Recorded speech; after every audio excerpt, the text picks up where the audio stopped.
Evangelio según San Marcos. Aleluya.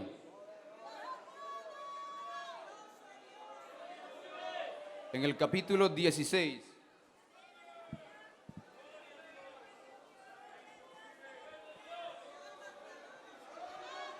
Y en el versículo 16.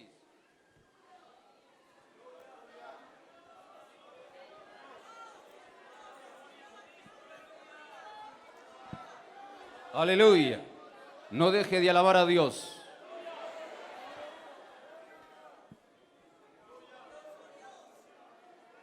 Leemos la palabra para la bendición de nuestras almas de la siguiente manera. El que creyere y fuere bautizado será salvo, mas el que no creyere será condenado. Aleluya. Tenga la bondad de tomar sus lugares. Aleluya. Con la ayuda de Dios, quiero en esta ocasión predicarles bajo el tema: la resurrección de Cristo es el fundamento del Evangelio. Estamos viviendo en una ola donde las redes sociales y algunos, o en gran parte muchos, de los charlatanes del Evangelio han salido por el mundo entero predicando falsedades, predicando vanidades, predicando paganidades por todo el mundo. Y muchos de los que consumen, en su mayoría son hombres caídos de la gracia, son hombres que nunca han tenido un encuentro con Dios, como ya lo veníamos escuchando la palabra en estos días. La resurrección de Cristo es la base fundamental de la iglesia y de nuestra fe. Año tras año se escriben libros, muchos libros, para negar la resurrección de nuestro Señor Jesucristo. Anualmente salen nuevos documentales para negar la resurrección de Cristo. Mucha gente se atreve a decir, aquellos que se le presentaron a sus discípulos y a las mujeres que fueron a ver a la tumba, fue el gemelo de Jesús.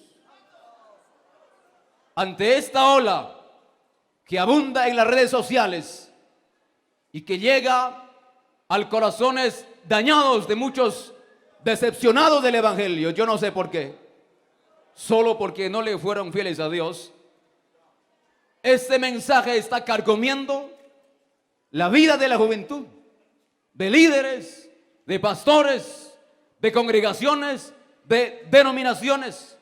Y hay denominaciones eclesiales que hoy en día están negando la resurrección de Jesucristo.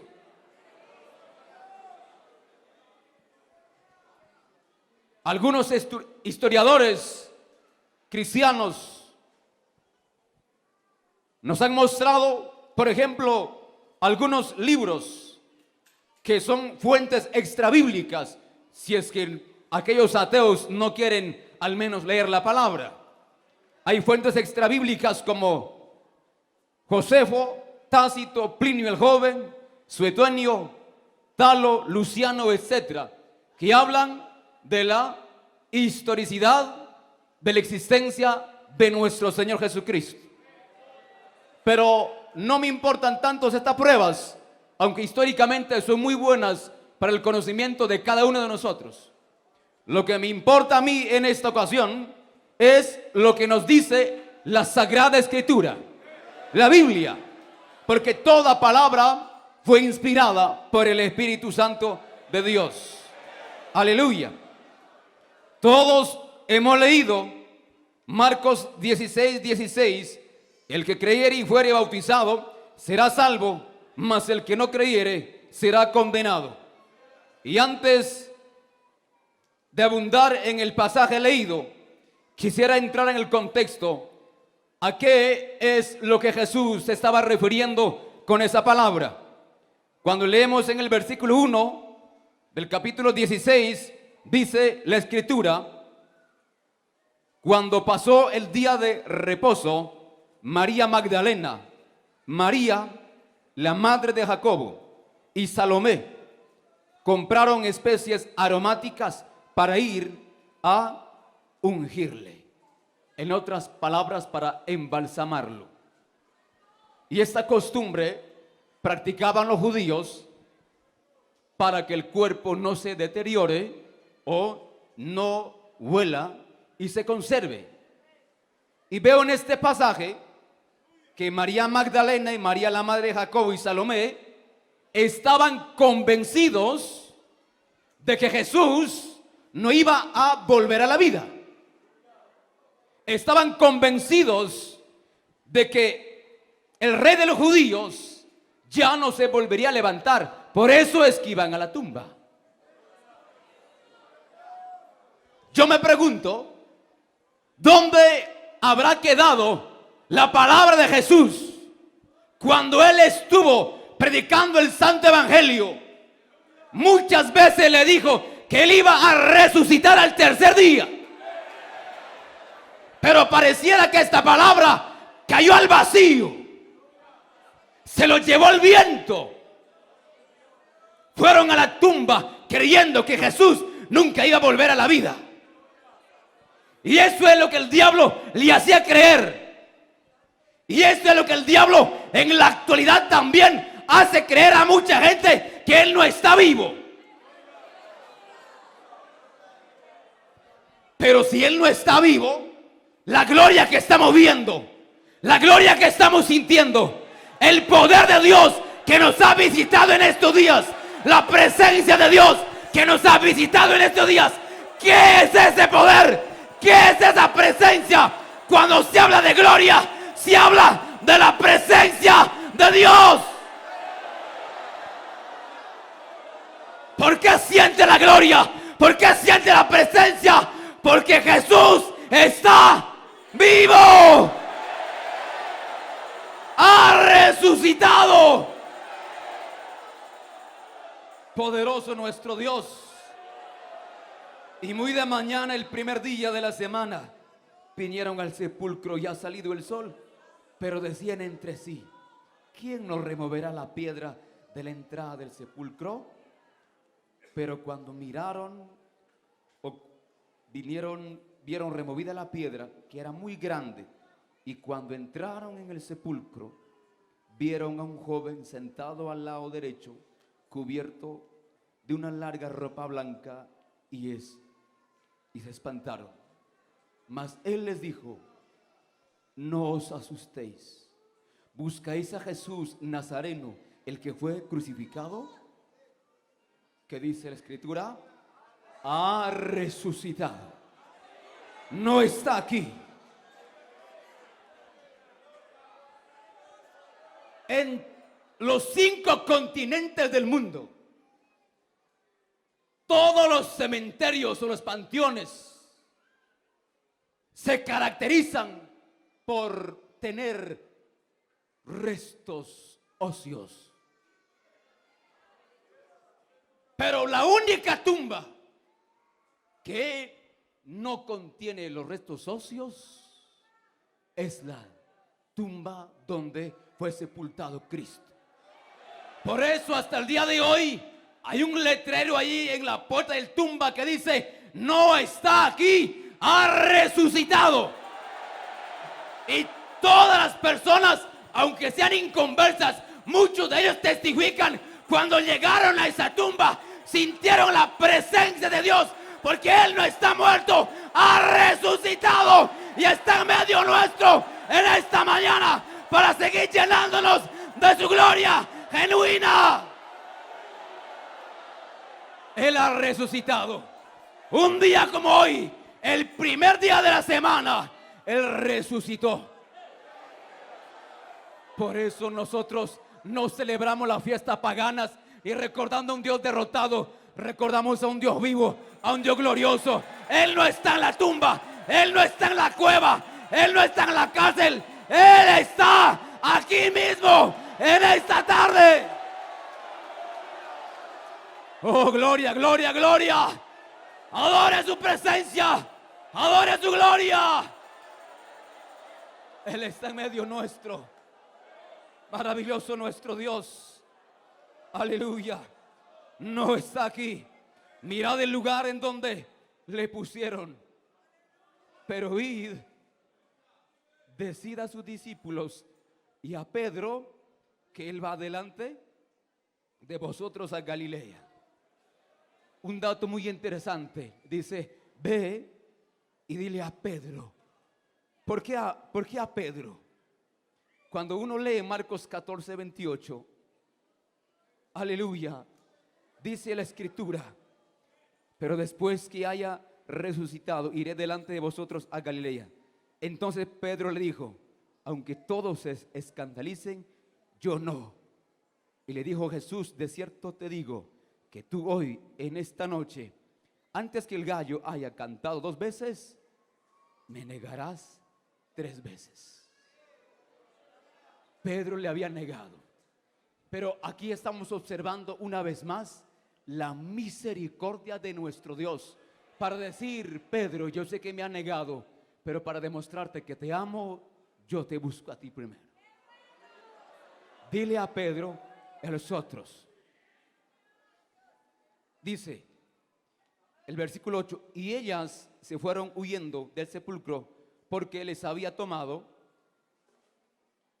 temblor y espanto, ni decían nada a nadie porque tenían miedo. Pero cuando leemos el Evangelio según San Mateo, en el capítulo 28 en adelante, dice que ellas iban con gran gozo a anunciar esto.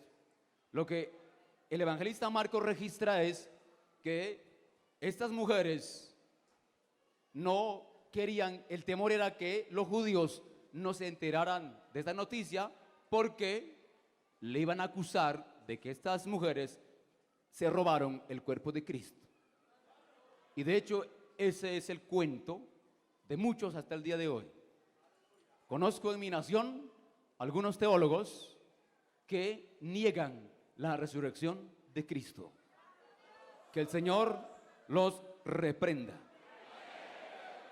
Habiendo pues resucitado Jesús por la mañana, el primer día de la semana, como hoy domingo, apareció primeramente a María Magdalena, de quien había echado 7 demonios. Yendo ella, lo hizo saber a los que habían estado con él, que estaban tristes y llorando.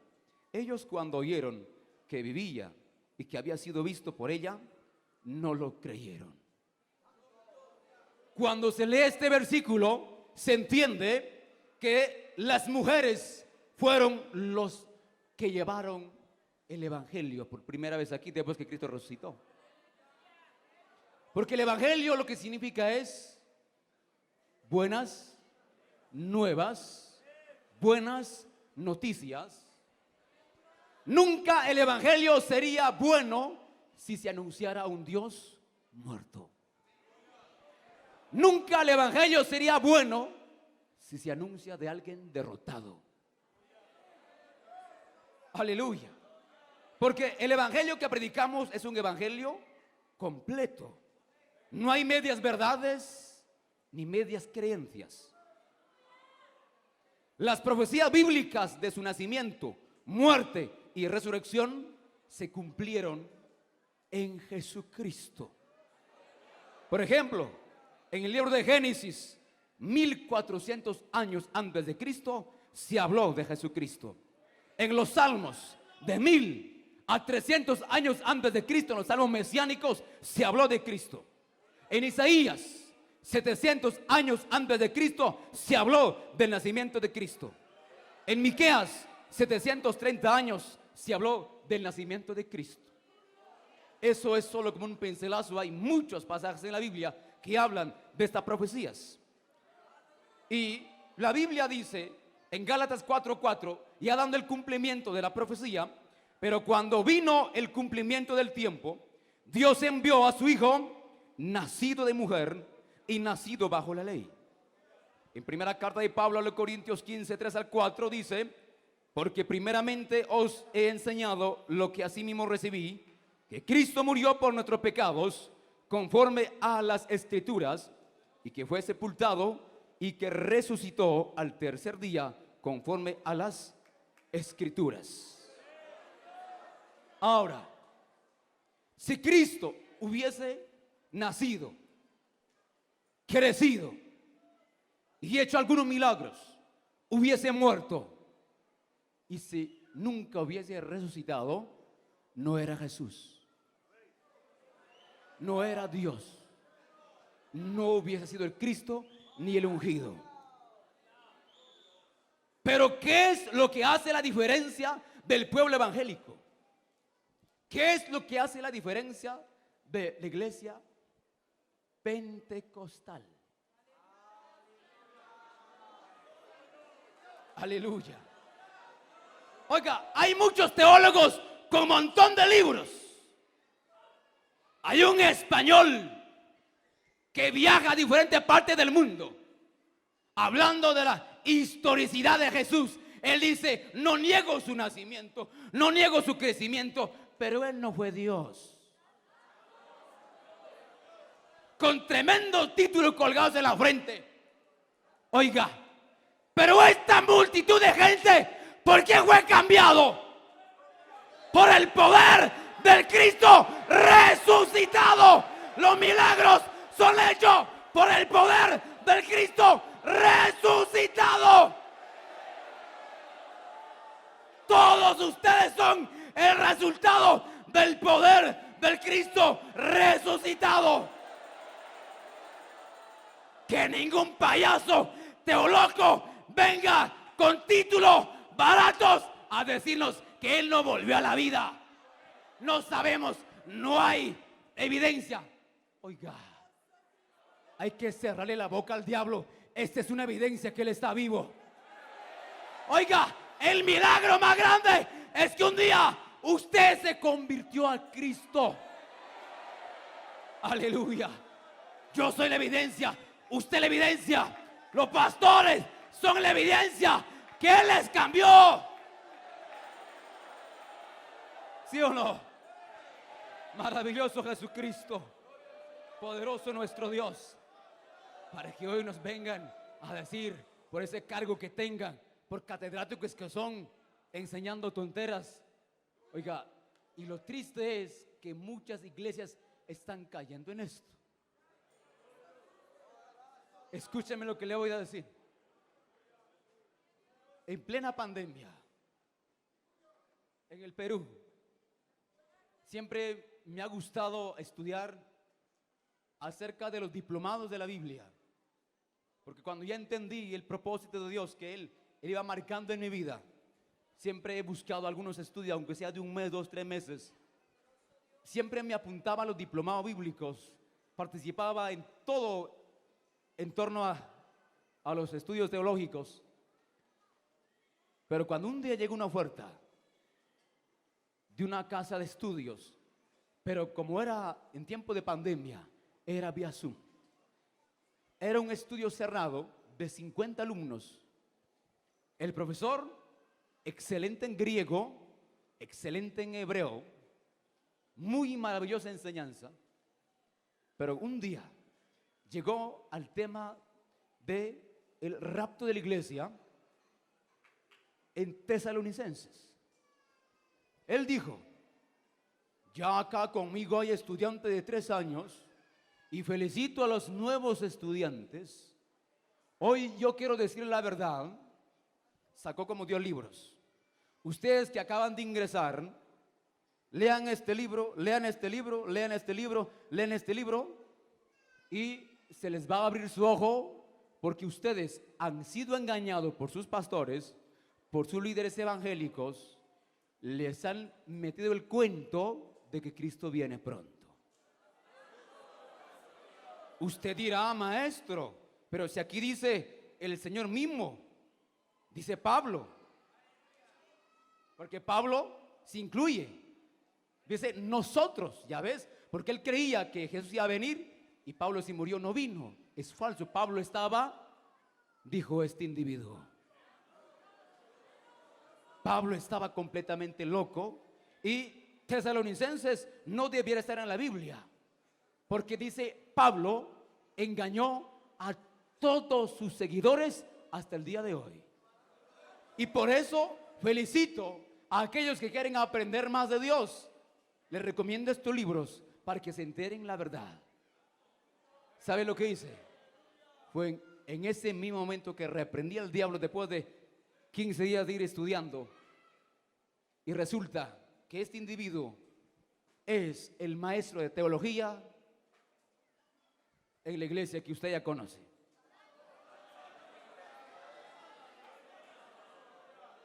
Santo Dios. Pero cuando me salí del grupo cerrado, me llamaron la secretaria. ¿Por qué te saliste?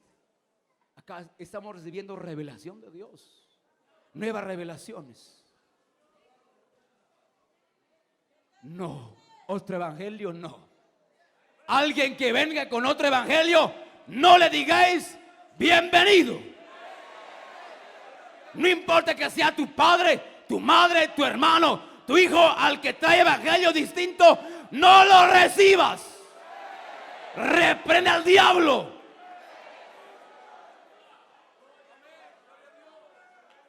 La Biblia dice que es el Espíritu Santo el que convence de pecado al hombre. Algunas sectas en el Perú abundan. ¿Cuántas veces me he encontrado en las esquinas? Vienen como 10, 15 personas como aves carroñeros a atraparte. Y uno se queda impactado. ¿Qué tanto deseo de llevarse al infierno a la gente tienen estos? Y cuando yo oré al Señor, le dije a Dios, ¿por qué tanto? Y el Señor me hizo entender por la palabra. Así como el Espíritu Santo convence de pecado al hombre, ellos tienen demonios que convencen para el infierno. Entonces, desde aquel entonces aprendí, y cada vez que vienen un montón de sectas a hablarme, para hablar contigo primero, que el Señor te reprenda, diablo. ¿Y a quién reprendas? ¿A quién reprenda? A mí, no, al diablo que está en ti. Ahora sí podemos conversar. Y la gente ya tiembla, ya no quiere escuchar. Es una fuerza infernal que convence. Uno cree que es el palabrerío de un hombre. No, es un demonio que tiene ese líder endemoniado, el que convence a la gente. Y por eso la gente por montones le siguen. En el Perú hay una secta que se cree el Dios Jesús.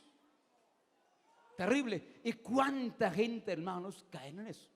Y esa secta que se juntó en el Perú, llegó a Europa. En España, tienen una iglesia grande. Yo digo, ¿cómo es posible que esta gente con poder satánico pueden llegar a tantos lugares? Y nosotros que tenemos el Espíritu Santo de Dios. No, que Cristo está muerto. No está muerto. Aleluya. Jesucristo, aún antes de morir, ¿qué dijo él? Os conviene que yo me vaya. Cuando yo me vaya, enviaré el Espíritu Santo de Dios. Si Él no resucitó, si Él no se levantó de la tumba fría, ¿quién es el que envió el Espíritu Santo de Dios? ¿Quién es el que envió en el día de Pentecostés al Espíritu Santo de Dios? Fue Jesús.